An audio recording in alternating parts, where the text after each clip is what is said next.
Are we ready? Are we rolling? Mm-hmm. Hello, Hey. everybody. Hello, how are you doing? Hi.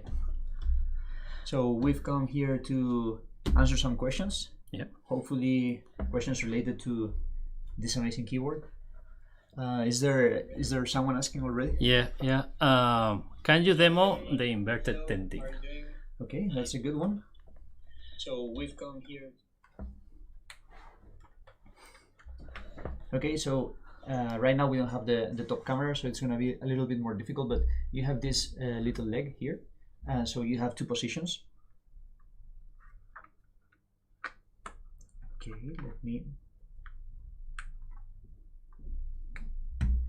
Okay, so you can see it, that's stable. I'm gonna show it from the other angle. Okay, and how you see it is like this. So you have the long tenting leg in the front, the lower degree, and then the small here the small tenting. By the way, I'm looking that way because the screen is over there, so I can see what I'm doing. If not, I would have no clue what I'm doing. So yeah, I hope this weird small demo was enough to explain how to do it. And actually, I'm gonna leave it this way, and maybe you can see it like this, how it's reverse tilted. Okay, more questions. So someone has made the question is like, how does the wireless work? It's a joke because we said that please don't ask the same questions that we address on the video. So yeah, someone took the bullet. It's a magic technology. We've developed it with some shamans from the Amazon forest. So yeah, we cannot really explain it. It's just incredible. It's magic. Yes, it's magic. Okay, so now a serious question. Will this board support QMK or QMK or CMK or any other firmware? Okay, not at the moment, or it's not in our plans. So we are using the firmware Kaleidoscope developed by the Keyboardio guys, and it has most of the stuff that you can find in the QMK firmware. So I don't think you will miss anything. Okay. So someone, sorry. Okay. Where would the magnets be attracted to? You'd have to open the race and put the contact magnets. Oh, sorry. They are asking if we could add the magnets to the race, to the magnetic palm pads.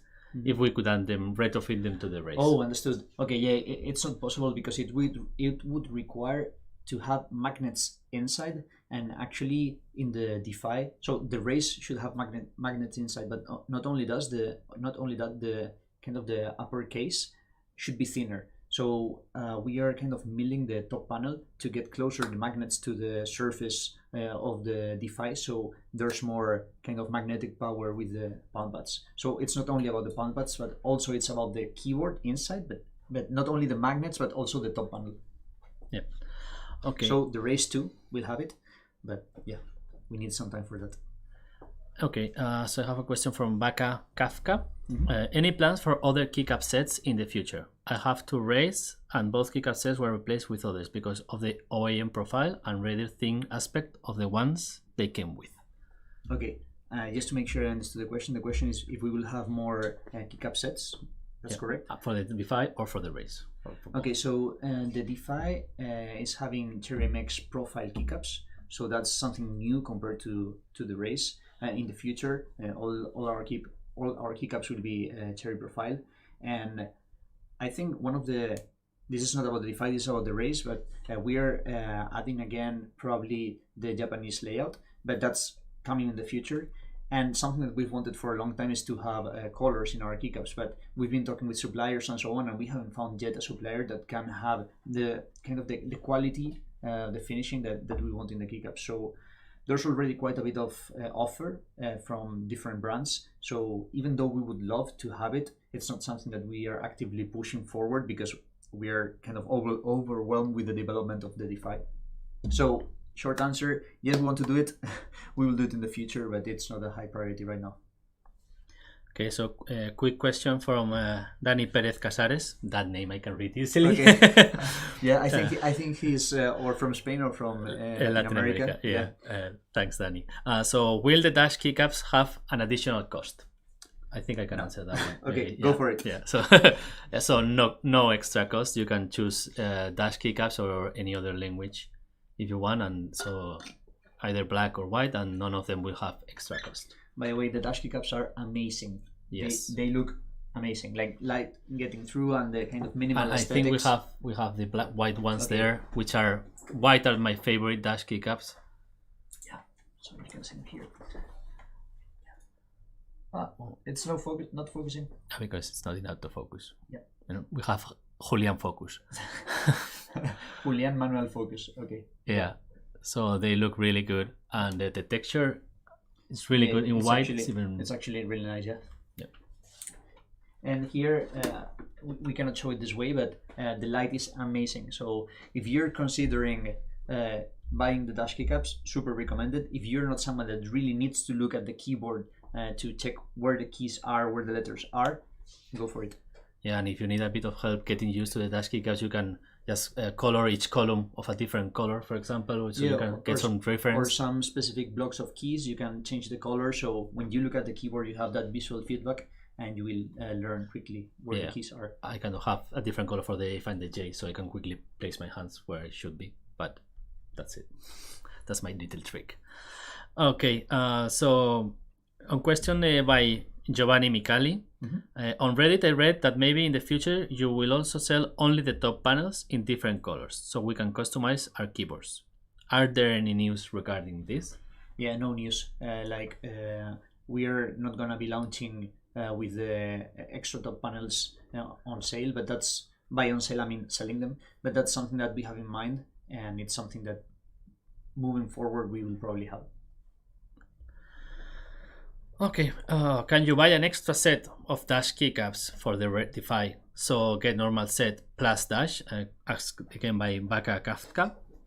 Actually, I think you can answer that. I can answer that. So yeah, after the Kickstarter campaign, we'll send you, around mid-July, we'll send you a survey where you can select your switches, keycaps, the color of the top panel, of the color of the keycaps, and also you'll be able to add extras. Let's say you want some extra palpas, or you want some extras switches or some extra keycaps, and you will be able to add that. Or maybe you forgot to add wireless and you want to add it, you will be able to do that too.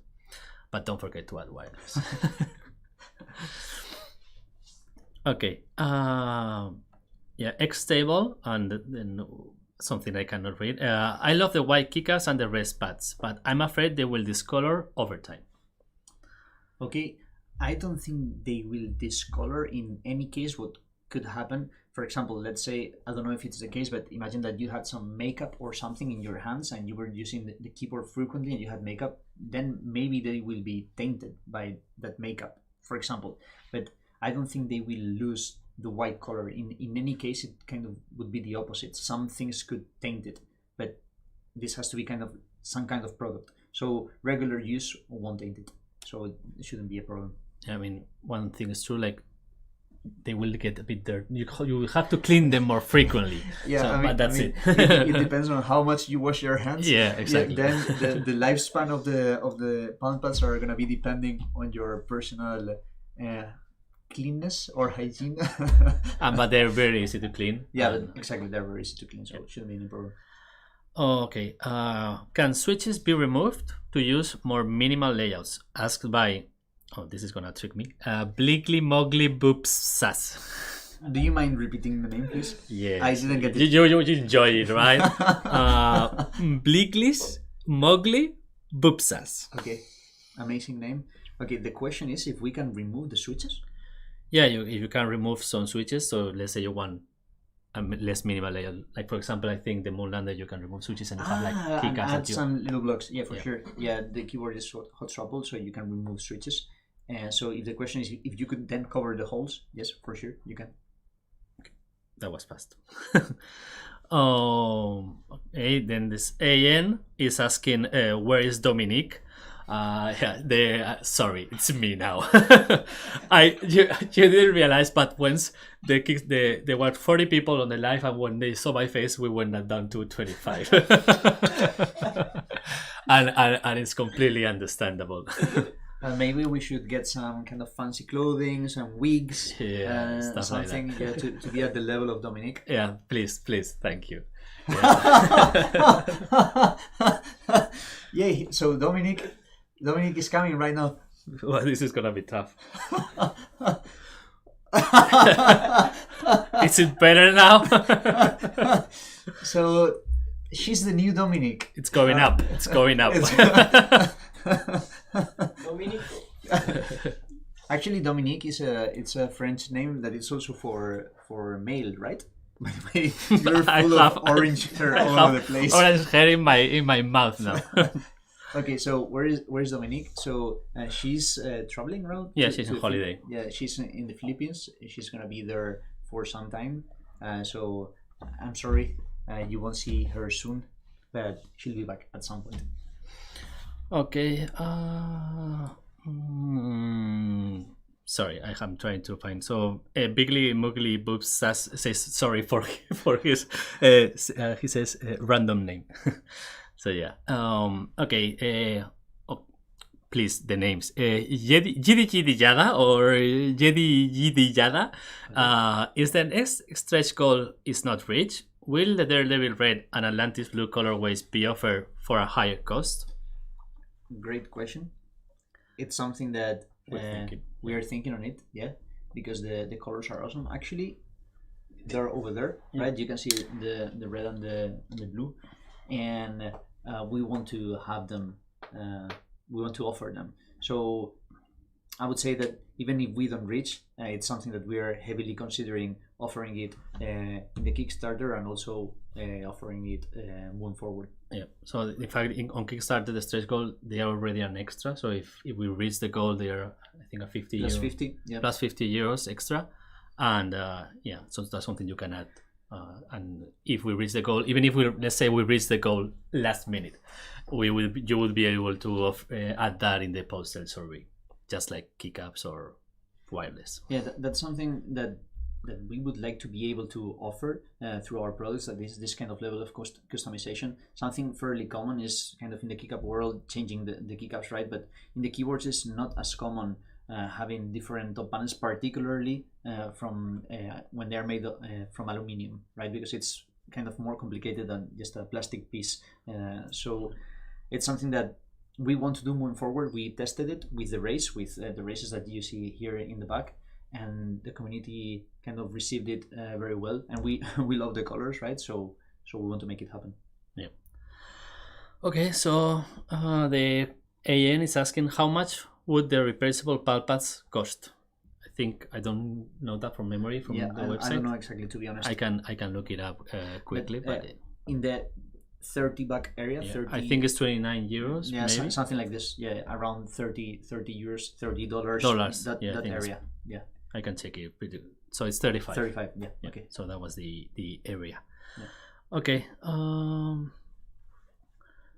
Okay, hi. Is there gonna be a way to turn one side of the keyboard when I'm gonna be, for example, gaming with only the left side? Okay, great question. So I guess this question is asking wireless, Yeah. I guess. Because But maybe we can answer both, because some people have asked me if the Defy works the same way as the race when wired. Okay, Like you so can unplug one side. wired, when you unplug it, so the keyboard, to be honest, this is a tricky question, and the reason this is a tricky question is because it should be possible, but it's a matter of firmware. So what I mean by this, so the keyboard will be in one mode, let's say Bluetooth or RF or cable, right, or wired. So what happens when you remove the cable from one of the sides? It should stay in the same mode, right? So imagine that it was wired, you remove the cable, but we could develop via firmware that you can be in both firmware, in both modes probably at the same time, but this would require much more development. So probably in the short term, when we launch, you will only be able to be in one mode, but in the long term, once we've launched our main firmware with the main features and so on, we should be able to have that option. Maybe now our development team are listening to what I'm answering, and they want to kill me when I get outside of the room because I'm here offering something that I don't even understand, but I'm pretty sure it's like this. Okay, so sorry, my questions. Yep. Roy Australia, do you already know something about the PBT keycaps? Okay, good question. Okay, so there's no new information, and it's not something that we are moving forward right now because we are pushing so much with the DeFi. But kind of the story of the PBT keycaps is that we started working on the design and talking with the supplier and so on. And when we got the dates, we realized that to be able to ship the keyboards with PBT keycaps, we would need close to a miracle. Basically, we would need to develop the mold and do it right on the first time. And in our experience, normally when you create a mold, you have multiple test phases. So we call them T1, T2, T3, and so on, right? So a simple component, maybe you got it on the T1 or the T2, but a very complicated component may go much further. And each iteration in the mold requires weeks. So imagine that we go for T4, T5, or whatever. Then this is pushing months in the future, the end of that mold. And until we don't finish that mold, we cannot inject the plastic so we can have the keycaps. So why the keycap mold, the PBT keycap mold is so complicated? Basically because each little keycap has its little space, right? And the legends has to be perfect in each of them. So it's not like a, let's say, square plastic piece that it's flat with something. No, it's many little pieces that have to have the legends in a kind of in the right place. So with that information, having that in mind, we decided, okay, let's pause the development of this mold to be able to have the keycaps, so we can focus more on the DeFi, and then we will push it forward. And also, for example, some of our suppliers do multiple things. So if we are working with a supplier that it's doing, let's say, this mold, but also doing another mold, the communication is more complicated, and the DeFi is already a quite complicated product. So the least things that we are working at the same time with the same supplier, the higher the chance of doing everything properly and on time. So this is kind of like a, I would say, difficult sacrifice, because we really want to have the PBT keycaps from the get-go, but we kind of accepted the not starting with them, and kind of to make sure that when we have them properly done. Yeah, one thing that we are gonna do is in the post-sale survey, we're gonna offer like the option of marking like if they want PBT sub-die keycaps, not PBT double shot. Like everything he has been talking about was PBT double shot, like with shine through and whatnot. Yeah, because actually that's the challenge. Yeah, that's the challenge. Yeah. The challenge is having PBT double shot with shine through, with great quality and kind of the each legend perfectly done. If it's die sub, it's so much easier, right? Because it's just the piece of PBT or ABS and then kind of the ink, you know. So yeah, the die sub. Yeah. Yeah. So the mold is much simpler because it's just the shape of the keycap. It's not the shape of the keycap plus the legends. Totally. So what we're gonna do is offer that as an option in the Kickstarter, like on opt-in, and if enough people want that sub die, because we were not sure how many people would want, you know, PBT sub dies or no shine through or ABAs with great light. There's a trade-off there. Yeah. Well, I think our ABAs are really good. I must say, I will always choose our new ABAs, but we always listen to you, and so many of you thought that maybe you prefer PBT sub die. So we're gonna offer that as an option. You can check and see if enough people check that option. We will make them. Yeah, we'll move forward with it. Yeah, and we are aware this is kind of like maybe a conflict or a debate here, because we value really highly having great lighting in our products, but we know that the keyboard kind of enthusiast community don't go in the kind of lighting side, right? They consider this more kind of gaming or gameish, but we consider that if you have amazing lighting, your product just looks much better, and it's also more functional because you see everything better, right? So we made the decision of continue focusing on having great light, but if we, as Mikael said, if the community are kind of, let's go for the kind of PBT, then we will move forward with it. Yep. Okay, so quick question about Andrzejewka. Sorry if I butcher your name. Does the purple case look pink with underglow? On photos I found with underglow on, it looked quite pinky. Could you showcase it? Oh. Do we have a Neuron so we can show with the lights on? Yeah. So the thing about this one is that depending on the light, it's kind of, I don't know if you see the it light. changes a lot. It changes quite a bit. Yeah, So it's kind of difficult to describe this color or even show it in a photo. Yeah, maybe. Yeah, thank you, Julian. Yeah, so depending on the, actually now you can see how much the color changes. So depending on the lighting, it's kind of dark or it's lighter, and also it has kind of, I will need the cables to this. Yeah, we're gonna need everything.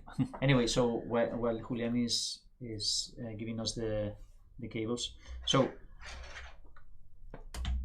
it's difficult to show in an image the true color of the purple race in this case, Defy in the future. But yeah, it kind of goes from purplish to pinkish depending on the light, and also depending on the angle that you're seeing the keyboard. And also your eyes see different if the keycaps are white or black. Yeah, it looks like a visual effect. Yeah, actually, this is really interesting because we are changing also. We are in the travel case, the material inside the travel case and the color. We are playing around with this and looking for samples and so on, and looking at two different colors of material that basically is around the keyboard. So if you put it on top of a black background or on top of a white background, the keyboard looks different. Or even a beige one. Yeah, it completely changes the way the keyboard looks. Yeah. So it's difficult to kind of point out the specific color because it depends on the light that it's hitting, the angle, and also the elements around it. That this could be the pads, the keycaps, the background, and so on. Yeah. But in any case, it looks amazing. Just to make sure that it's clear. Gold was my favorite one until we made purple. Yeah. We still need two short cables. They're in that drawer over there. Sorry, Julian. And you can talk. No, it's okay. Yeah.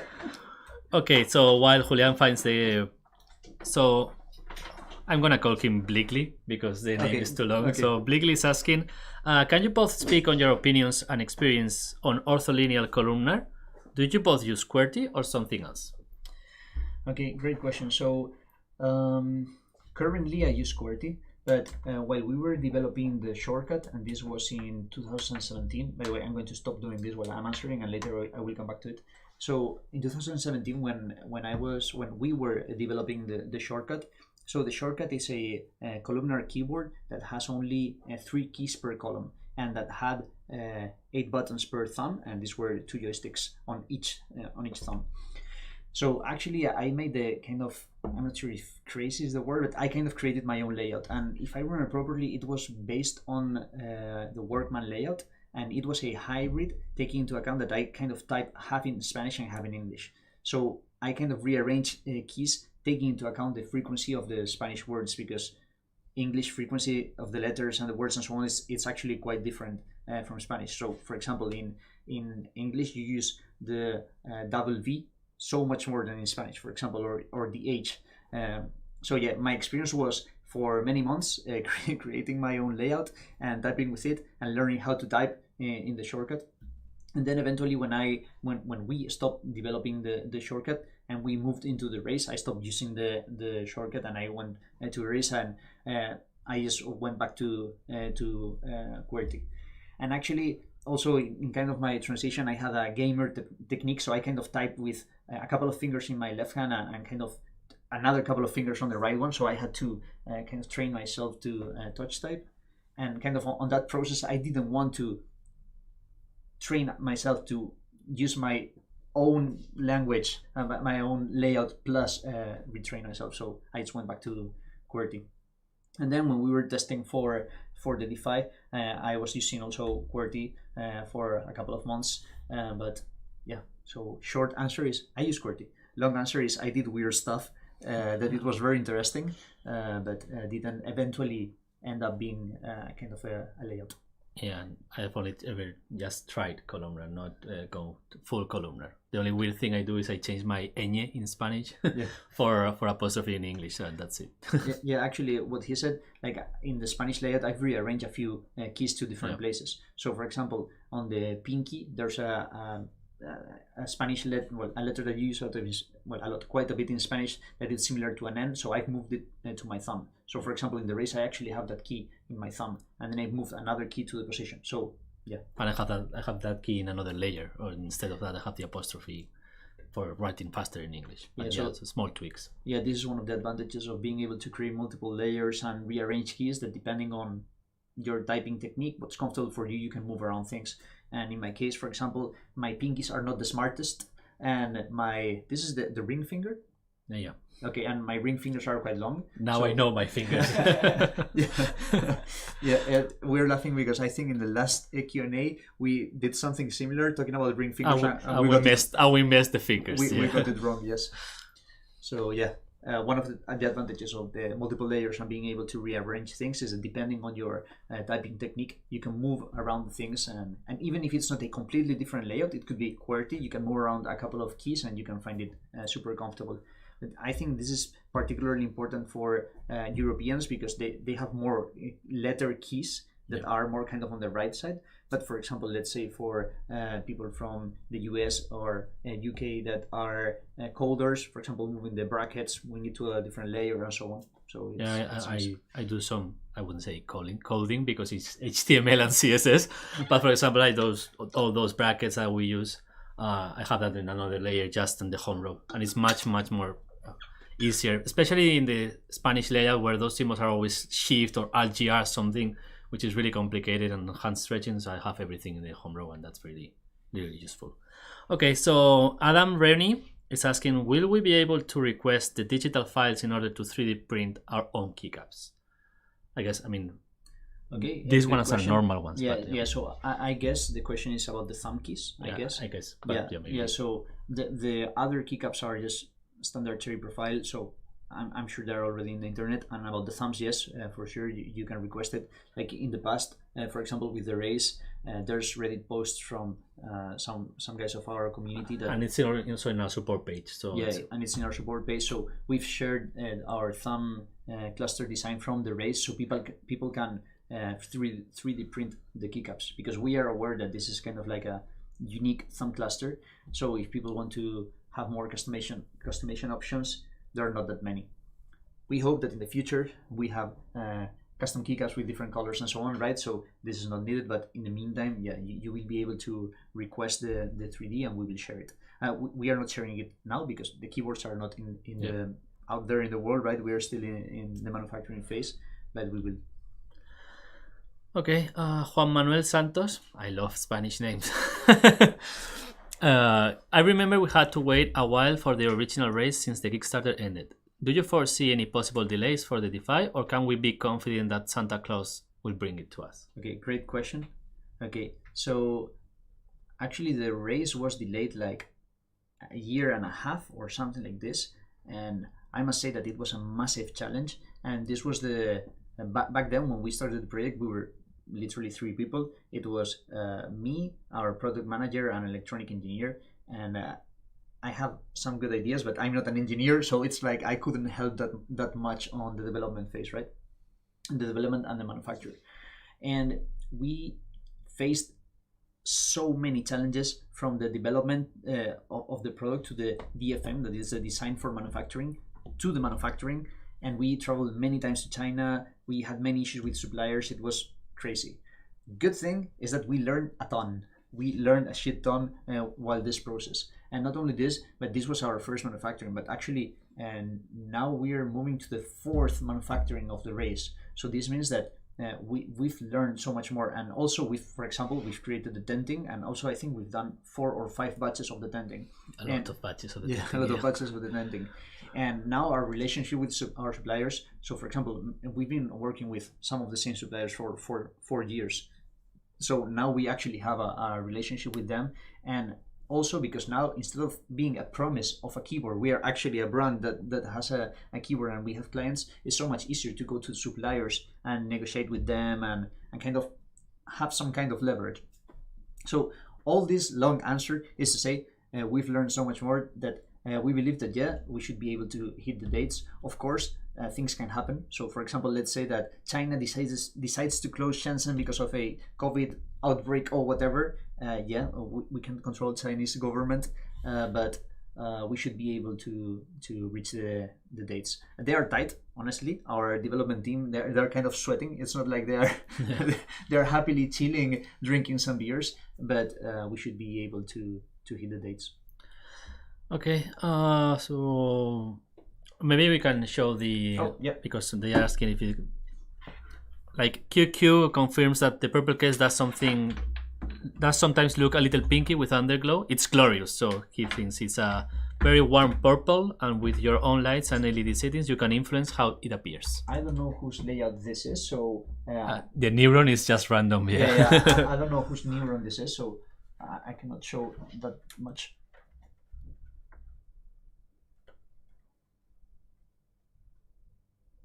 I don't know if it changes, so you can see actually. No, there's no layers. Yeah, it changes from blue to pink, and you cannot really see it.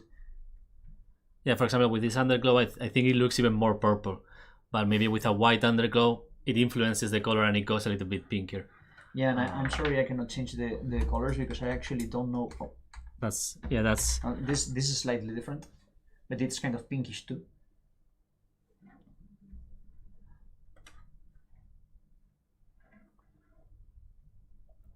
And I must say that the underglow, actually you can see it here, like the intensity of the underglow of the Defy and the it's crazy. And the race, the Defy is so much more brighter. It's much more intense. Okay, we're falling behind with the questions, so maybe we can keep the answers a bit shorter. How thick are the Baka Kafka asks, how thick are the ABS keycaps? Was that stated somewhere already? I'm not sure if it's stated. I think it's 1.4 mil, I think, but I'm not completely sure. Maybe it's 1.2. I think it's 1.2, but I cannot put my hand on it. Yeah, because I remember having a discussion, talking with our supplier about the thickness of the keycaps, and I remember that because of the cherry profile, we cannot make them really thick because they're quite flat compared to, let's say, an OEM profile. So an OEM profile can be thicker than a cherry MX profile, or a cherry profile, sorry. Yeah, Julian, with the focus, we were blurry. Yeah, we're a bit blurry. Maybe you can put it in autofocus and it will work itself. Yeah. Thank you. Poor Julian, he's giving us stuff controlling the camera, making sure everything is right, the lighting. Okay. Homie Coder asks, is Bazecor ready for the Defy yet? Wanna start playing with layouts? Okay, no, it's not ready yet, and right now in our kind of roadmap, so we are finishing kind of the beta phase, and we hope that very soon, in the next couple of weeks, 3 weeks, we can release something that is very close to the final product. And by final product, I mean software is never a final product, but I mean kind of what we envisioned and designed. And then after that, then we will start moving into kind of transition it to the Defy. But we had this conversation with our development team, and they told us that it was easy, so they shouldn't take more than a week to kind of do this work, because it's more a graphical thing than a kind of backend. It's just changing the layout of. And there's one important thing to understand, that as our software is designed, you cannot configure your keyboard or tinker with it without the Neuron or without the keyboard being connected. So that's true. Yeah. So if you don't have the keyboard, you cannot tinker with the software. This is something that we want to change for the future, but we are focused on developing the Bazecor with all the functionality and all the new UI and UX. So it's not in our roadmap for the near future. Okay, so now I'm gonna go with easy to answer quick questions. So QQ asks, can you confirm whether the wireless Defy works well enough that it's possible to fit a medium-sized dog between the two sides while still typing without lag? No idea. Like, I don't know. Like, it should, to be honest, but it's not like something we've tested exactly how you've specified it. Yeah, I don't know how the mass of the dog will influence the communications. Yeah, exactly. Hopefully yes, but we cannot haven't tested that. Yeah. Okay. GD Yada, I have renamed him Jad. Will the non-dash keycaps have home keys bumps on them to know where the home keys are, such as F and J, and also the thumbcluster? Yeah, it will. In fact, this one doesn't, but the thumb has, but it's really a bit difficult to see. Sorry, Julian. Don't worry, They are they there. will have them. Yeah. So yeah. Sorry. And did I No, touch it's it? fine, it's fine. Okay. Okay. Roy Estrada asks, would it be possible to create a mold of PVT just for the dash keycaps? For dash, would it be easier since the shape is the same? Yes, and it's something that we've considered. The thing is like a PVT double shot mold, it's like easy 100k. So in this case, I'm just gonna run some random numbers, okay? So imagine that the mold is 100k. So actually, I'm not gonna run the numbers. I'm just gonna kind of present the scenario. Yeah. So we will need to sell a ton of kind of dash keycaps to eventually make a profit on it. So what like another option could be, for example, let's say we do a small mold for the thumb clusters, and then we do another small mold that doesn't have the whole set of keycaps. So this way probably we could maybe cut, I don't know if in half, but maybe we could, instead of being 100k, maybe it's like 60k. And then what happens is that we will need to make more injections of the body of the keycaps. Maybe let's say that we need to do 3 injections. So this would increase the cost per kind of keycap set, but it will decrease heavily the amount that we need to pay for the mold. So that's things that we've considered. But to be honest, once that we get into this, we will probably want to do it kind of well, in the sense of, okay, so let's have our layout, and probably we will have some of the dash keycaps, and maybe, and here I'm thinking out loud, maybe we should have a thumb cluster that has the thumb keycaps, the dash keycaps drawing, and then a thumb cluster that has the regular one, and then maybe having, let's say, a mold that has all the letters and numbers, and then a mold that has the dash keycaps. Maybe combining these 4, we can create both layouts at the same time. I hope my answer wasn't super confusing. Yeah, a bit, but I focused, I like a zone out for a moment reading this, so maybe it was understandable and I was not paying enough attention. Okay, I'm going to try to answer in a different way. So molds are very expensive. So when we decide to move forward with it, we want to do it in a way that our mold design is versatile enough, but not super expensive, and so we can have the dash keycaps and the main layout.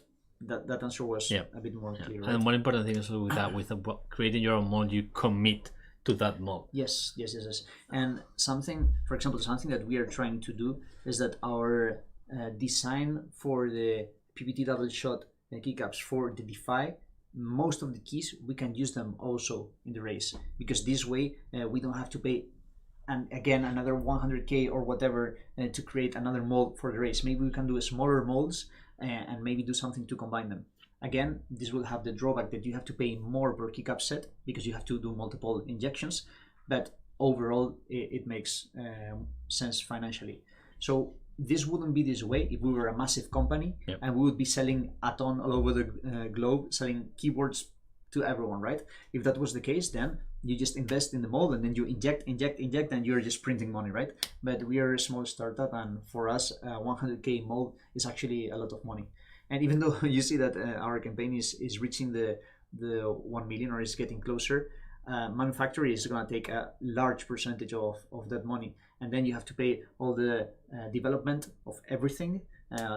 And when I'm talking about manufacturing, I'm not even talking about the cost of the molds. I'm talking about the cost of the components and manufacturing all the keyboards. So you have the molds, manufacturing all the keyboards, you have to pay all the development. Of course, there's some marketing involved. Kickstarter takes its cut. So from that money, eventually we have a small slice for us. Yeah. So and he has to pay us too. Yeah, I said development and I said marketing. I guess you guys are in marketing. But thanks for reminding me, just in case someone forgot it. Where's my salary? Yes. So what's your life first?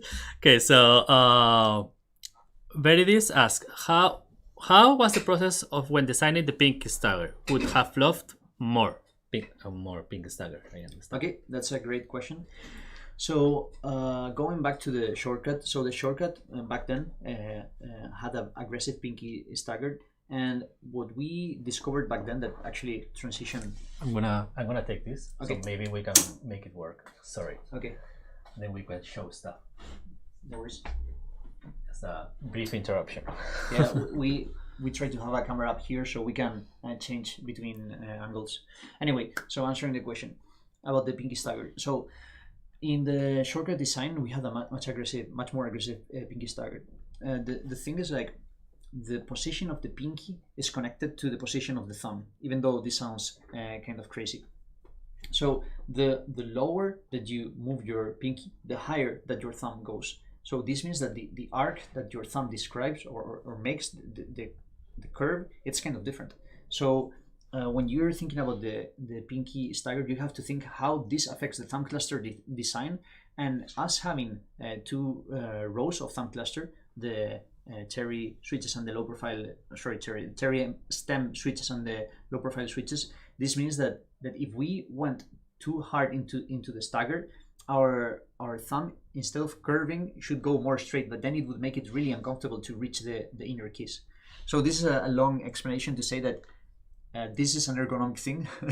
Even though it sounds weird, we actually decided to have less pinky stagger because it makes more comfortable using the whole layout.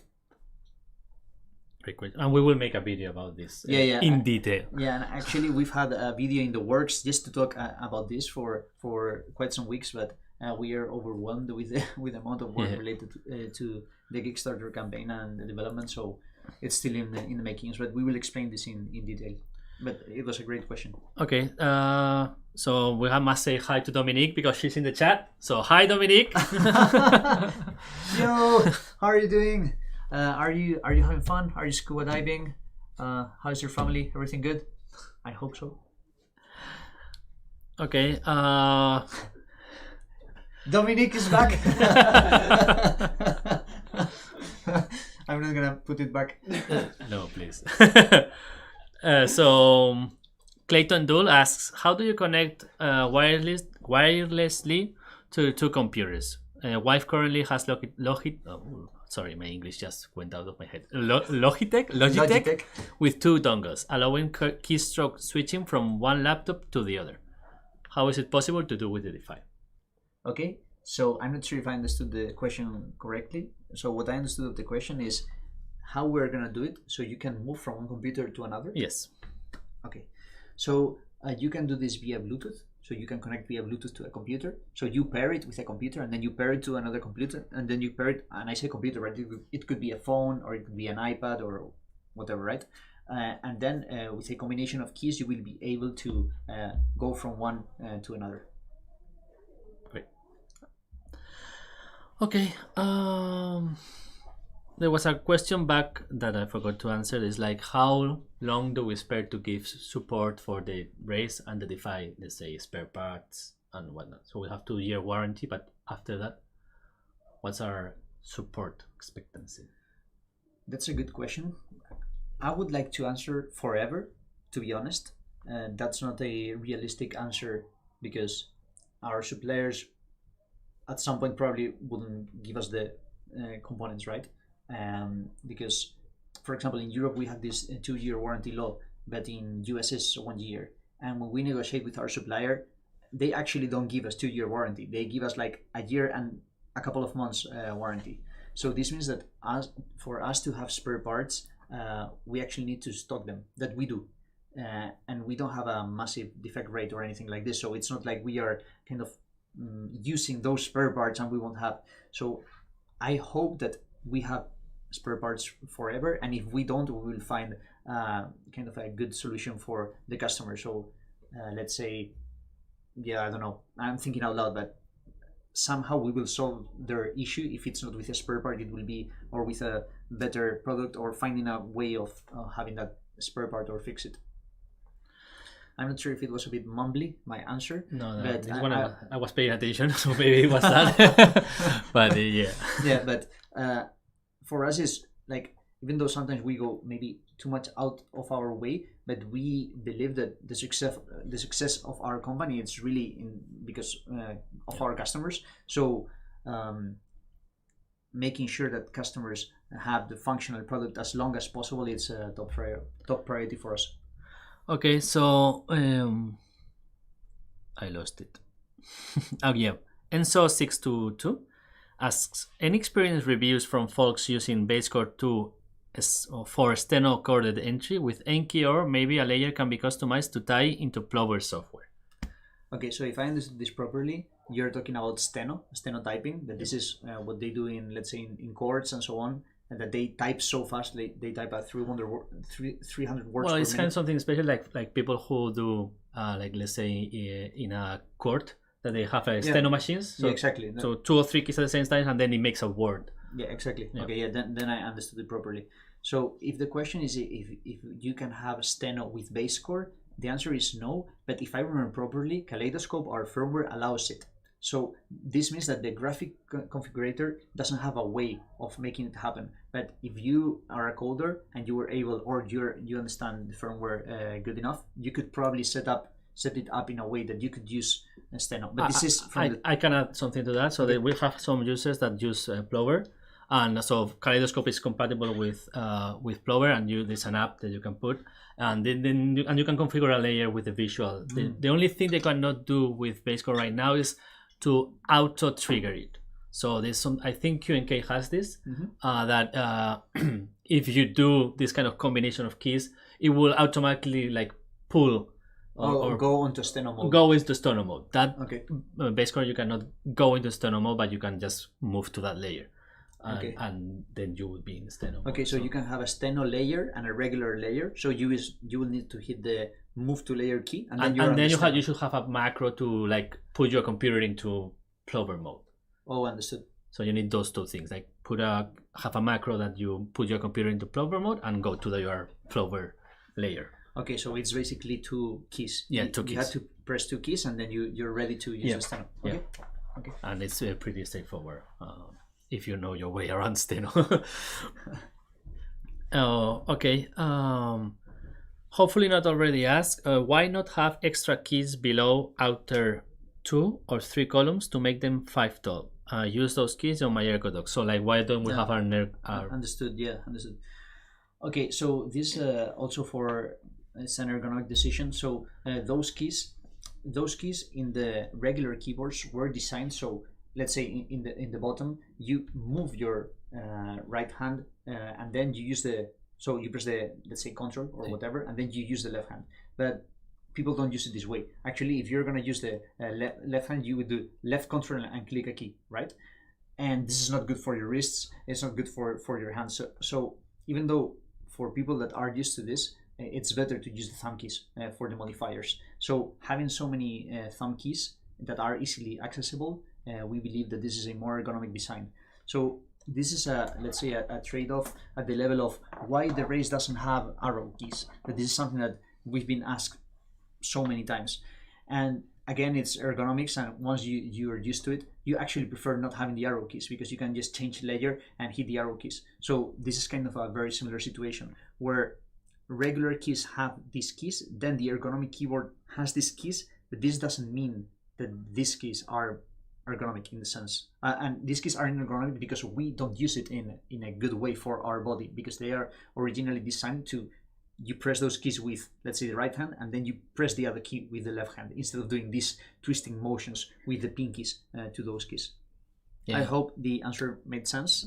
And I can add something, like, for example, if you, most race users and myself, and I'm only been like 10 months race user, I've noticed that I've moved all my modifiers to the thumb keys, and I don't really use the modifier row already. Maybe I have like changed LED or something like that, or a weird macro or something like that, but then we have the inner colors. Oh, that was my phone to the floor. So yeah, I only changed that. I don't really use those. Yeah, and in my case, for example, in the race on the bottom where the console and the Windows keys would be, I have 2 macros that change the desktop left and right, because I use multiple desktops. So this is not a key that I hit frequently, and I don't even hit it with the pinky. I hit it with this area in my hand. But this is kind of like a life hack, it's like a weird way of doing it. And in the right side, I just have them disabled. I don't use those keys either. And I'm not, like, we're not giving these examples just to say, oh, because we do it this way, no one does it this way. No, that's not the case. We are aware that this will create some friction because people are used to using those keys, but we believe that it's completely worth it going through the small learning curve of rearrange those keys to the thumb cluster, because it's so much more comfortable. Your hands are literally resting in this position, and you hit the key like this, control or whatever modifier, and then you use your hand, right, instead of having to move your hand like this. Yeah, we have always talked about the ergonomic journey. Like you start with the race, which is more comfortable. Like it's more like a regular keyboard, and then you start modding it, and then you need more, and then you get the Defy. And then you go to the Defy, yeah. Okay, GFD asks, why Kaleidoscope rather than QMQ? Just curious. I'm only familiar with QMK, sorry, personally. That's a great question. So when we were starting with the shortcut project back then in 2016-17, we explored the firmware options that existed, and we reached the conclusion that with Kaleidoscope, we believed that we would be able to develop better what we had in mind. I'm not sure if that was the right decision back then, but that was kind of our logic behind it. We knew the developers behind it, and we had a kind of, I wouldn't say close relationship, but we had a direct contact with them, and we believed that we could work together into creating a firmware that was more suited to what we wanted to create. QMK during the last years have developed in a large community, and maybe seeing that, maybe now in hindsight we will say, oh, this is such a large community that all the custom keyboards are using QMK, maybe that's a better option. To be honest, I'm not sure, but kind of that's the story behind it. Okay, Fredo the God asks, where will the wireless Bluetooth switch be located, and will you have to do it on both keyboards or just one? It will be the bottom part of the keyboard won't look like this, because anyway it looks similar but not like this. The switch would be here in this area, and it will only be one of them. It will only be in the left side. But that's the switch to turn it off and on. But to switch between RF and Bluetooth, you will have to unplug the Neuron. Sorry, I didn't understand the question. Yeah. Sorry, my bad. Please answer correctly. Answer correctly the question. Okay, so I think maybe there's a Neuron here. So this Neuron is not going to look this way in the final product, but this is, I think you kind of see it, and then you would have to. This user experience is going to be much nicer in the final product. So this would be both an RF dongle and a Bluetooth transmitter, and also the dongle for when you connect both sides to the keyboard while wired. So if you connect this to the computer, it will act as an RF dongle, and if you connect it here, it will act as a Bluetooth transmitter, and your keyboard will be Bluetooth. So basically that's it. You have to switch it that way. Yeah, and actually the shape of the Neuron is different. It's located in a different place, and even the experience of plugging it it's completely different. Is different. But these are prototypes that we did sometime a few months back, and now that we've gone through all the development process, we've found better ways of doing this. Yeah. Okay. So Dominique is scuba diving, or has been scuba diving. Oh, nice. Please send us some pictures. So we cry because we're jealous because you're scuba diving while we're here. Yeah. Okay. Quick question by William Borges that he kind of answered himself. But will a Neuron from the Defy work to make the race wireless? No. You don't have batteries. Like he answered himself. Like said, yeah, I guess not. No battery. Yeah, but not only like the batteries is one of them, but the PCBs, the electronics, are very, very, very different. From the main chip to the chips in the sides, like everything is different. So even though it's just a wireless keyboard, it's actually very different inside. Okay, so maybe you can explain. Some people are commenting like, how can you? So there's less keys, right, on this side of the keyboard, especially. How can you work around that if you're using like French or Nordic or German that has these extra keys? Okay, so there's a few ways of doing it. So you could move the keys that are kind of missing on this side. You can move them to this side, to the inner column, and you could do it in both keyboards. So that would be a way of keeping them on the main layout. Don't worry, Julian, I'm gonna drop it, okay? Because if not, you don't see Julian, but Julian is stretching his arm over the screen, touching the focus. Thanks, man. Okay, so that would be the way of not changing it from kind of the main layout. But probably the most comfortable way of doing it is that you have a key in your thumb that you use. It's a shift to layer key. You hold it and then you change to another layer, and then in your home row you have those symbols. So that probably is more comfortable than having them on the inner rows. Yeah, and I will say layers. Layers are your friend. Yeah, layers are your friends. Yeah, and also, for example, in my particular case, in Spanish, we have this N key that is a little bit weird with the weird thing at the top. I have that already in the race, my thumb key. And the thumb keys are, like in the race, you have 4 thumb keys per side. Now you have 8. So probably you can move several of those keys to the thumbs. And probably that's quite comfortable too. Yeah, and if it's something that you really use, you can put it in the outer column or so there's many options to move the keys around. Yeah. To be honest, the best options depend on how large your hand is, how flexible your thumb is, and if you're willing to go through the learning curve of the multiple layers. Let's say that you have a large hand. If you have a large hand, probably for you it's really easy to go to the inner and outer columns. But let's say that you have a small hand. If you have a small hand, probably it's more comfortable to just hit the change layer and use the home rows. If you have a small hand or relatively small, yeah. And if you have, let's say, a stiff thumb or non-flexible thumb that you don't comfortably move through the thumb keys, then maybe it's more comfortable to have it on another layer or in the inner and outer keys. But let's say that you have a very flexible thumb, maybe actually you should have those keys in the inner side of the thumb clusters. So kind of ergonomics is about finding the best solution to your particular needs. And we've thought about the Defy. We've kind of envisioned how the Defy would work, taking into account that people have different hands and different preferences, and different kinds of bodies, and you can find what's most comfortable for you. Okay, Jonathan Roman, would I be able to connect physically through USB to one computer and at the same time be able to hit a button to connect to another computer through RF or Bluetooth? This is linked to the explanation of how the... Okay, so to be able to connect via RF, the dongle, like the Neuron, has to be outside of the keyboard and has to be connected to a computer. But you need to have in mind that the Neuron is the brain of the keyboard.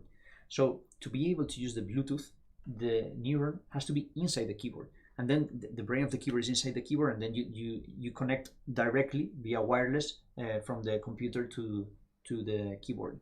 So you wouldn't be able to use RF and Bluetooth at the same time, because the brain of the keyboard has to be or inside or outside, and RF requires the Neuron to be outside, and the Bluetooth requires it to be inside. And if you want it wired, it has to be outside, connected with the cables. Yeah. Exactly. Okay, so regarding following this kind of theme of the wireless, which is kind of one of the main themes of today. Yeah, so A. Crawford says, can I buy an extra Neuron so I can do RF and Bluetooth? Okay, that's a great question. So from the get-go, no, it won't work, and this is a firmware thing, but in the future it will. And this is a matter of us developing what it's the most important. So as soon as everything is working properly, then we will work on being able to have 2 Neurons, so you can have Bluetooth and RF without having to unplug, replug, and all this kind of stuff. Yeah. Okay, Vettel A asks, can you show me the negative tilting? Negative, it says tilting, but I guess it's tilting. Like, was it -5? I think we showed only one angle, but I think we can show the other. So we have four. I'm not sure if the focus, but then, anyway, this is 4 degrees. Oh, and okay. There's a specific combination of the both legs to make it work. Yeah. Yeah, this is the other combination. So this is 8 degrees. I hope you can see it. And have in mind that this is a prototype, so here the stability is not absolutely perfect. But it should be like this. And I am actually going to put this one on the smaller one so you can see both at the same time.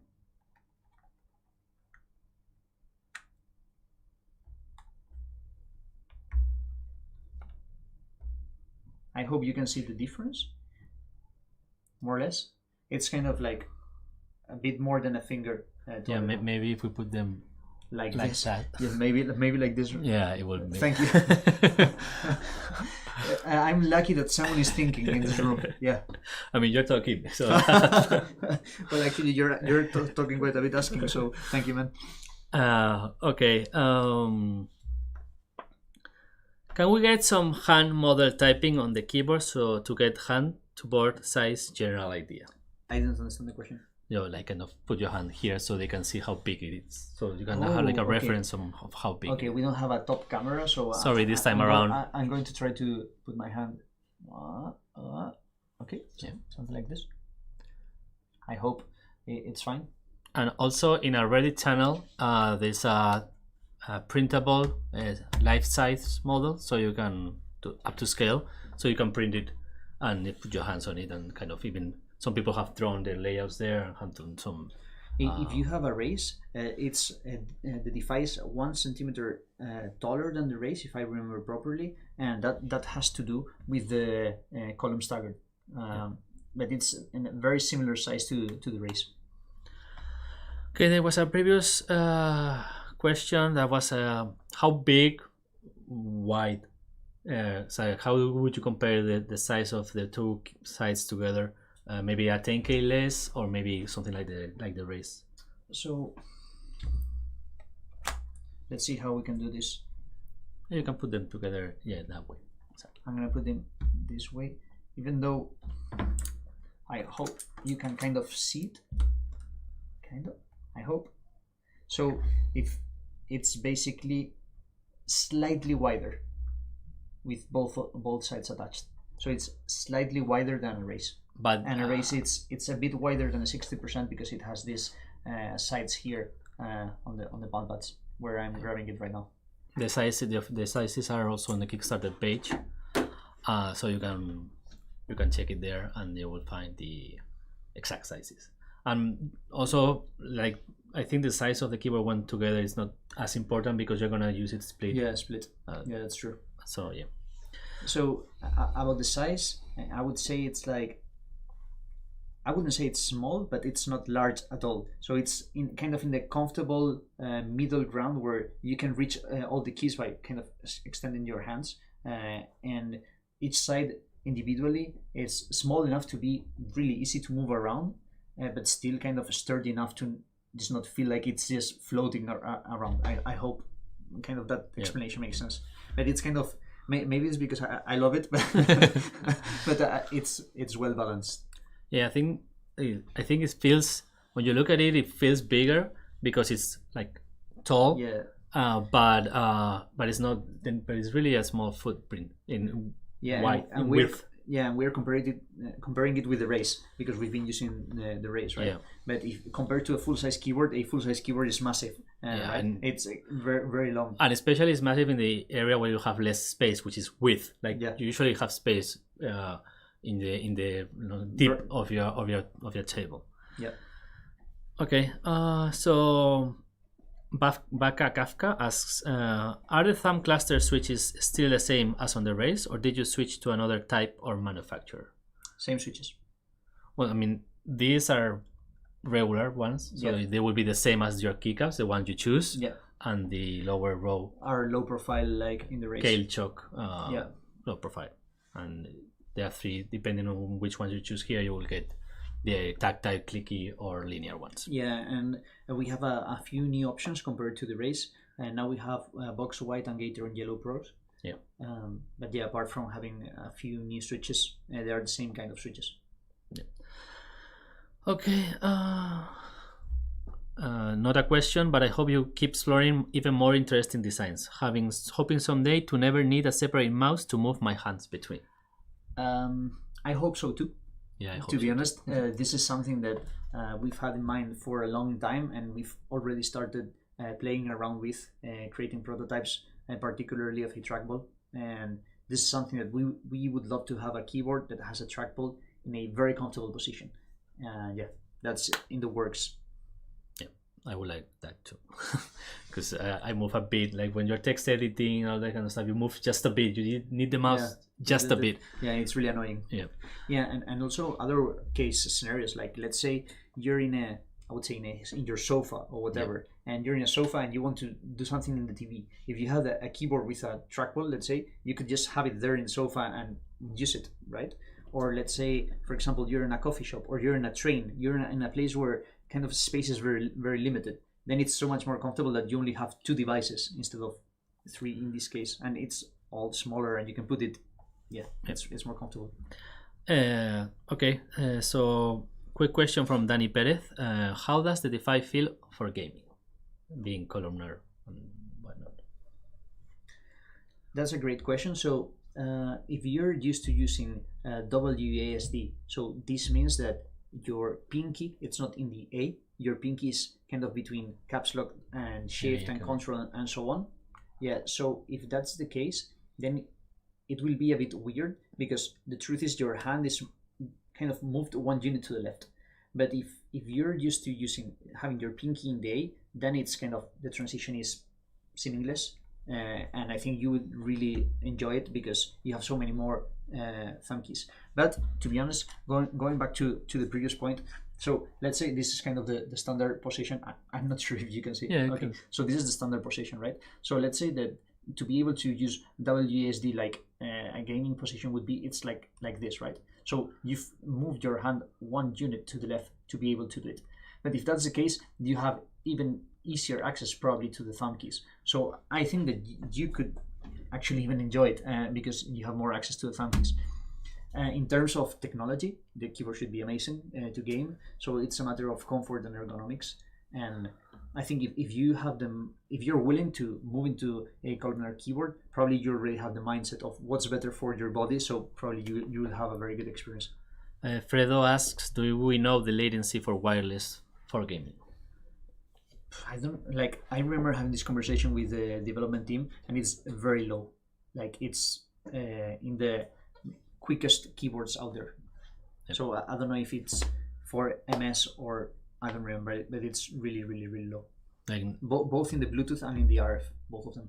Yeah, and so low enough that it doesn't really make a difference. Yeah, exactly. And about this, I would like to I'm going kind of in a rant mode. So for example, I see how brands say, oh, this is the fastest screen, it has 1 ms response time, and another, so let's say a year ago it was 2 ms response time, and so it doesn't matter when you're moving in that 1 ms, 2 ms, 3 ms, because like in that range. In that range is basically marketing. It's people wanting to say, I have the fastest, but having the fastest at that level doesn't change anything in your experience. It's like saying we have to be closer to the screen so that the speed travel to my is lower. Never thought it that way, but I like it. Maybe I use it. Oh, okay. Giovanni Micali asks, are you planning to publish photos to be able to compare the different colors more easily? Yes. Yeah, we have been kind of making and preparing them. Yeah. But something to have in mind is that right now we don't have these keyboards in that color. So we're going to show a graphical representation, so a photo edited with this color. So the colors are not going to be absolutely exact. And as soon as we have these keyboards, we will take pictures and we will upload them to the website. Yeah, but even with pictures, there's something to have in mind with limited editions, that the light affects the color so much that you can even see it here in the black one. If you see the black one, if I'm able to here, you can see like when the light hits, the color changes. And also with the color ones, you can see like really how much the color changes. Yeah, it changes massively, and this is because it's brushed anodized aluminum. So it's a reflective surface. Yeah, it's very, very reflective, and depending on how the light is hitting, it looks very different. So we kind of said it before, even the color of the keycaps, the color of the palm pads, or the color of the table around it changes your perception of the color. So pictures never really do justice of how beautiful the anodized brush aluminum is. And this is not because we want to sell it. It's really that way. It looks so much better in real life. Yeah, usually the people Julian added the Dygma Kickstarter. Yeah. Go to Kickstarter. Please. So yeah, and the feedback that we have been getting from the like the limited edition colors of the race has been pretty good. Like they've been surprised by how the color looks even better than the pictures. Yeah, people are impressed by the images, but then they receive it and they are kind of a bit shocked. It's like it's even better. Yeah. And the pictures are really good because Julian is like Julian is really good photographer. So I know you've said that the battery life is based on the amount of lights on, but do you know roughly the time difference between RF and Bluetooth? No, but I would say it's fairly low, to be honest, because what is kind of drawing the power is the LEDs. So the amount of consumption coming from the RF or the Bluetooth is very, very low compared to the LEDs. Yeah, you have to take into account that the other day I was talking to Manel about the number of LEDs. I think the underglow has more than 100 LEDs, and then the 70 LEDs, one per key. So you have to like manage that amount of LEDs. And they are RGBW, so this means that there's 4 LEDs under every key, and for each segment of the underglow. It's an extra one. Yeah. So there's hundreds of LEDs inside. So the LEDs is basically what the battery life. It depends on the power. The intensity of the light of the LEDs more than anything else. Actually, if you turn off the LEDs, the keyboard will last 4 months, like literally 4 months. Yeah. Okay, so low is, and Danny Perez is making the same question. Maybe he went to grab a beer. So, would you recommend the Defy or the Race for gaming? To be honest, I don't think it matters. It's not really about the gaming. It's about the kind of the customer journey, the ergonomic journey. It's depending on what point you are as a user of ergonomic products.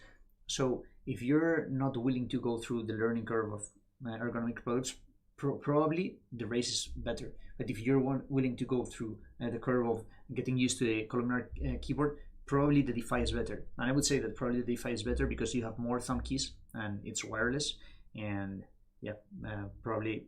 It's not really about the keyboard itself. It's more about in what situation you are and how much you're willing to go through that kind of ergonomic journey. If you're in the early phases, so an early phase would be, let's say, starting to be aware of the ergonomics, why it matters, starting to realize that maybe your back hurts a little bit, and maybe moving from a regular keyboard into a mechanical keyboard and already considering moving to split keyboard. But let's say that you're in a later phase where you've been using split keyboards for a long time, and actually now you're considering reducing the keys that you're using.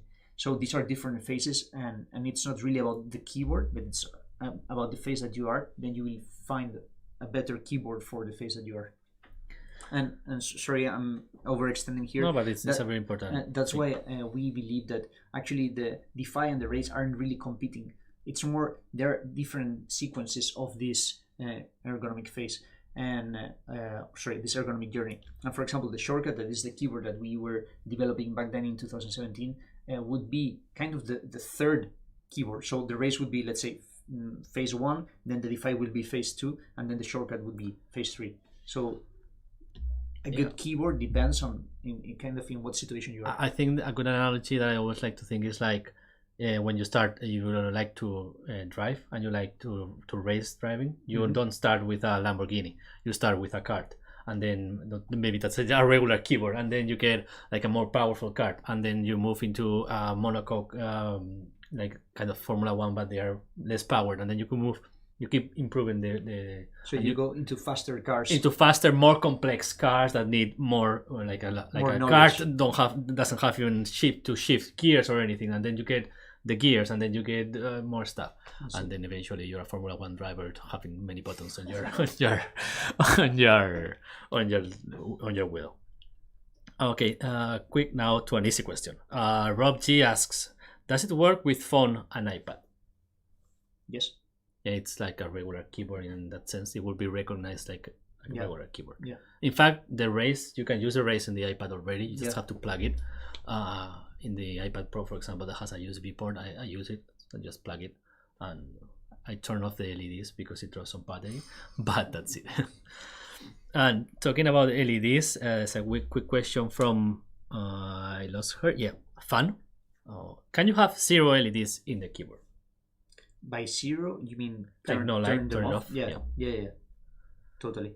and you can get the keyboard with RGB underglow or without it, but the per key, like the backlight of the keys, that will be a standard, even if you get if don't get the underglow, and you will be able to customize how much does it bright or how much brightness, and even if it's zero brightness. Or even you could have only a few keys light up while the rest are kind of completely turned off. You can change per key, or you can change the light of. You can change the percentage of all the keys, or you could change the percentage of each key. So you can change it. Or you can have LED effects where it only lights up the key that you're pressing, for example. Some more the crazy rainbow stuff. Okay. Jack Holm asks, can you add tenting if you don't get it inbuilt, like if you don't get it from the start? No, it won't be possible. So if you want the tenting, go for it. Yeah. Now. Yes. At first. No.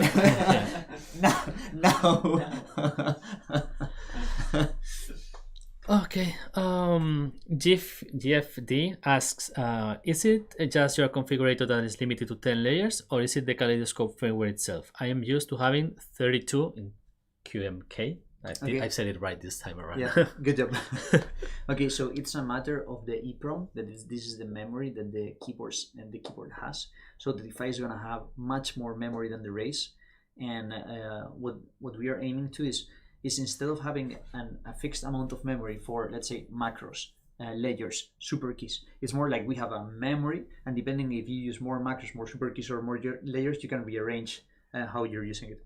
So if you need more layers, then you don't use so many macros. But this is going to be like right now. In fact, we've done something similar on Bazecor on the Race in the beta 15 that we're going to release soon. Is that you're going to have like a memory indicator, and that limit will be removed. In fact, in beta 15, the macro limit is going to be 128, and you will have an indicator, because even it's not only about the number of macros, but how much information is within that macro. Yeah, exactly. So the Defy is going to have has much more memory than the Race, so we can have more layers. But we haven't still announced that we are going to have more layers, because the firmware is also larger, and we are doing different things. So we want to make sure that like how many layers everyone can has, and still have a very good experience having tons of macros, tons of super keys, and so on. Yeah. So short answer is yes, we can still not confirm it. Yeah, or maybe it won't be completely ready at launch. Maybe a little bit forward. Or maybe a little forward. Yeah. Okay. Okay. I think we have run out of questions. Okay. I'm gonna go a little bit back. Maybe I skipped something. GFD asks, related to that, how do you decide upon the switches you have on offer? Okay, great question. So in 2017, we traveled to China. We visited the Gateron factory, and we visited the Kale factory too. And back then, the Gateron factory, I would say, it was not very nice. So we checked but it's been quite some time already, right? It's been 5 years since then. They didn't have a great testing room, and it didn't feel like their switches are gonna be really consistent. Then we went to the Kale factory, and the Kale factory actually was probably the best factory that we visited in our first trip to China. So we thought that these switches would be consistent and would be great quality. So through the years, actually, Gateron switches have improved a ton, and actually Kale has kind of innovated in the clicky switches and the box switches and so on. But Gateron, for example, has a great linear switches, and they are really smooth and yeah. So eventually, what has happened is that we've decided to add the Gateron Yellow Pro. 2.0 G2.0 Pro Yellow. Yeah, because it's actually amazing. It's like it's battery. When you press it, it's super smooth. And for example, we've decided to remove if I remember properly, the Kyle Speed Silver, because the Kyle. Sorry, it's not Kyle. It's actually pronounced Kale, but we pronounce it wrong. The Kale Silent Pink it's a very very similar switch, right? So back then we decided visiting the factories and kind of considering what would be the best quality switches. now what we're doing is like we are starting from that base, but also we're listening to the community and seeing the reviews that people leave online and testing a lot of and testing a lot of switches. Yeah, actually, we have tons of switches. This is just a little we have over there we have boxes and boxes and boxes of switches. And Boro, which you might know from social media and also customer support, or Dygma Boss, as you might know him. Julian is giving more, but we have so many of these. Yeah, it's like boxes and boxes and boxes and boxes. Thousands of switches here. And we've been testing many of them recently to make this decision. So that's how we started deciding what switches to use. But now it kind of depends also on what we learn through the reviews online, plus buying those switches, testing them, and the feedback from the community. Yeah, feedback from the community is really so and the main change from our lineup has been removing the Kyle Speed bronze and putting the Kyle box white instead, which is the clicky one, and changing the Speed silver for the Gateron G 2.0 Pro yellow extra max. And I think there's different variation because there's one with, and ours is clear top, because there's a milky top, so you have that same model with different tops, so clear top.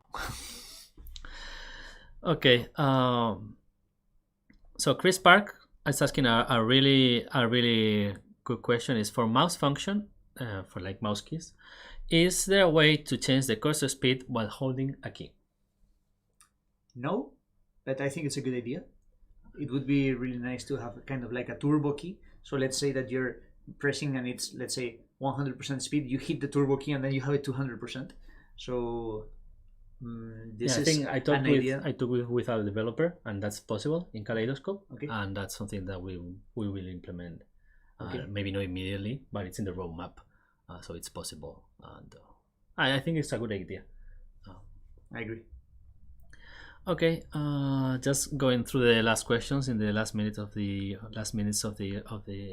Q&A. Yeah. Can we get videos of people of different hand sizes just typing on the keyboard? That would be a... yes. Yeah, we can make that. Yeah, we will do it. Okay, could you hold raise and defy up next to each other for size comparison? Okay, so this is kind of a bit tricky because the defy it's symmetrical, but the raise is not. Yeah. So you can see this is more or less the same. Actually, the defy it's slightly larger, but now if we get the left side, or actually the right side. Actually the right side because they're flipped. Yeah, actually now the raise is slightly larger.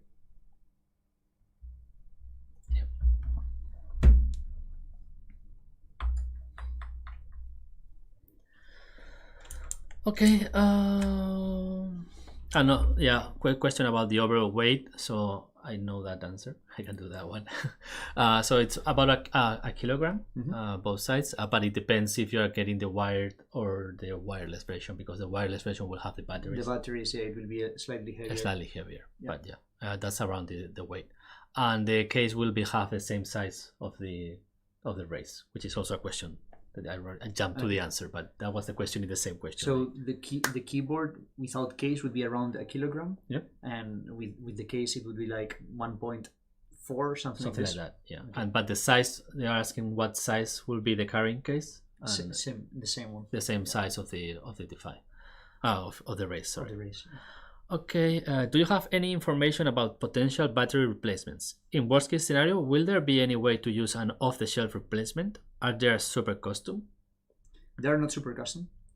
They use the kind of the standard ribbon connector that are used all over electronics. Yep. So you should be able to replace them, not being very difficult, to be honest. Maybe it has to be like a smaller one so it fits the place. But I mean, imagining something crazy. Let's say you remove the bottom part, and you have a massive battery, Yeah, and yeah. you kind of connect it with a cable. I'm thinking kind of Yeah, like this. maybe you go over the top. Yeah, I'm thinking kind of like overkill scenario. Yeah. You know, like You make a hole on the bottom so the battery pops out, and you. imagine you want it always in 40 degrees, so you have space, and you want to have 4 times more battery. You know, Yeah. I'm trying to think on those scenarios. So yeah, you should be able to hack it without much trouble. Okay. GFD asks, how do you stop playing with all those switches to keep working? Good question. Okay, yeah, great question. But when you've changed the switches so many times, you don't want to change it anymore.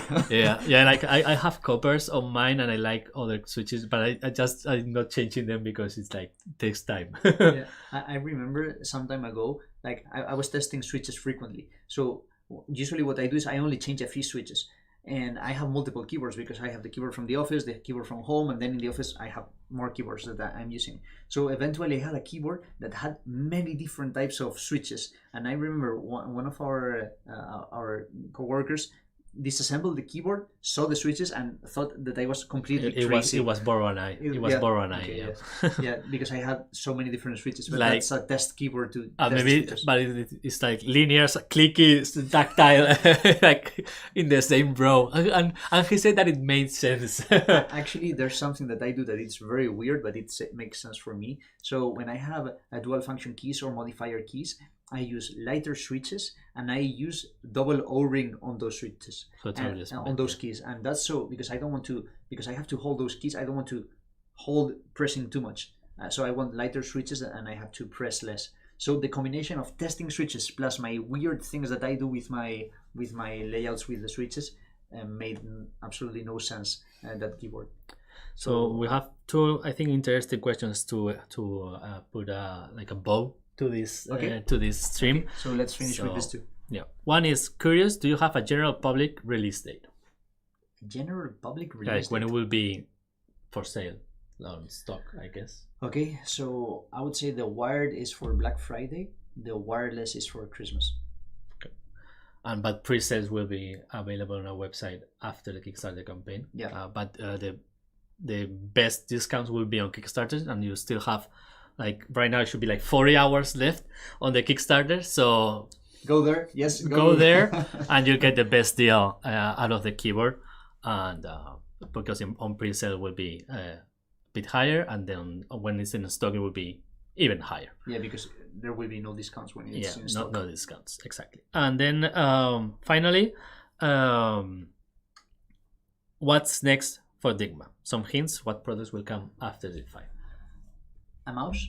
That would be the next one. I hope that satisfies you. So we will create the Race 2. The Race 2 will have the same technology as the Defy, and that will be coming next year and so on. So we still need to finish all the Defy stuff. Then we will move on to the Race, and I hope that we can develop the Race 2 and the mouse at the same time. Yeah, because we want to grow. And yeah. And actually, we're gonna be opening some positions for the development and engineering team, so we can develop more products. And the marketing team also. In fact, we have a new position open just today, I think. Yeah, content creation position that we'll be sharing on social media soon. Yeah, so we're hiring. So if you're looking for a job in an amazing company, stay tuned, because maybe this is the place where your dreams come true. With my broken English, I've destroyed the sentence. So on that cheeky note, and I think that's all. That's we can wrap up here. So Enzo says thank you for the camera queue and support queue included. So thank you, Julian. Thank you very much. Thanks, Julian. You're welcome. He's doing like this as if outside of the camera. outside of the Makes no camera. sense, but Why you don't come here and say hi to? okay. Yeah. Okay. There you go. I was so fast. Please I help. love it. You're looking good. Don't worry. Okay. Yeah. Okay. So, thank you to everyone. Thanks to everyone for coming to bombard us with questions. Yeah. We love it. You didn't troll us too much, so that was good. It was actually really nice. Do we have the wig around? I think I threw it. Okay. It was really nice to see Mikel with the wig. I can do it once again. Just for the sake of for the followers, for my followers. He actually wants to be famous, so maybe. Please, I think I'm gonna see this screenshot in Discord quite a while. So yeah, So, it yeah. looks good on me. I really miss my hair. You look beautiful. I think even Dominic would be jealous. yeah. Thank you. So thanks to everyone, and yeah, see you soon. If you're considering buying the Defy, now is the right moment. You have 40 hours until the Kickstarter campaign ends. There you have the link, and then we'll pre-sell it on our website. The discounts won't be as That's good. good. Yeah, so have that in mind, and yeah.